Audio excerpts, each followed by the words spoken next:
La quatrième voie est apparue par le biais d'un maître caucasien, un personnage extraordinaire, Georges Ivanovitch Gurdjieff. Selon ses propres aveux, il est venu semer des graines pour nous aider à nous préparer à un temps fort pour l'humanité. Une fin de cycle qui représente un temps d'épreuve et de transformation. Ce temps est venu, de toute évidence.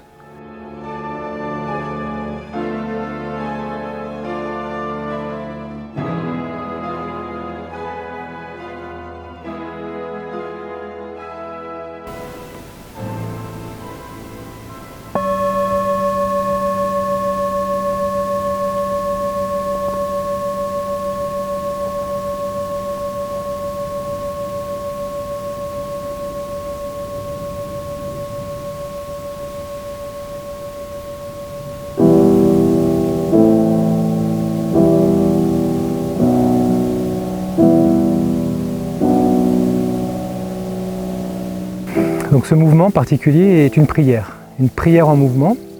M. Gurdjieff a construit beaucoup de mouvements tout au long de sa vie, plus de 250 mouvements, des mouvements particuliers qu'il a appelés des prières en mouvement. Et ce mouvement particulier, cette prière qu'il a appelée le mouvement numéro 39 et qu'il a composé peu de temps avant sa mort, quelques jours, quelques semaines avant sa mort. Elle a une certaine beauté, une certaine intensité, j'aime beaucoup cette prière. Et au-delà d'un travail corporel qui est très lent et qui est très méditatif, il y a un travail qui n'est pas visible, qui est intérieur. Sur tous les mouvements de M. Gurdjieff, les mouvements ne sont pas faits pour le corps, ils sont faits pour l'esprit. On dit le corps qui pense et l'esprit qui danse. Donc les mouvements sont faits pour réveiller une intelligence plus profonde, plus authentique, avec l'aide de la musique. Et cette prière s'ajoute un travail intérieur. Ma rencontre avec M. Gurdjieff, elle remonte à, je ne sais pas quand elle remonte, peut-être un autre espace-temps, parce que depuis mon enfance, depuis ma préadolescence, j'avais le sentiment profond qu'il me manquait quelque chose. Il me manquait une dimension à ma vie. Je ne pouvais pas mettre de mots dessus, de concepts. C'était quelque chose sur lequel je ne pouvais pas m'appuyer dans mon quotidien, dans ma vie, pour répondre à cet appel. Mes parents n'étaient pas religieux, n'étaient pas spirituels, et j'avais rien qui pouvait venir mettre du sens sur ce que j'éprouvais, un manque profond.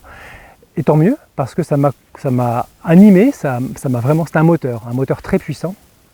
Et j'ai fini par lire des chroniques d'un maître de karaté que j'appréciais beaucoup.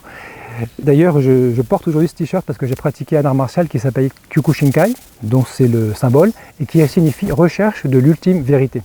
Et c'est ça que je recherchais dans les arts martiaux, et c'est ça que nous proposait M. Gurdjieff à travers la quatrième voie qu'il est venu léguer au monde. Donc j'ai lu ces chroniques et puis à un moment donné, j'ai commencé à sentir que l'appel devenait de plus en plus bouillonnant.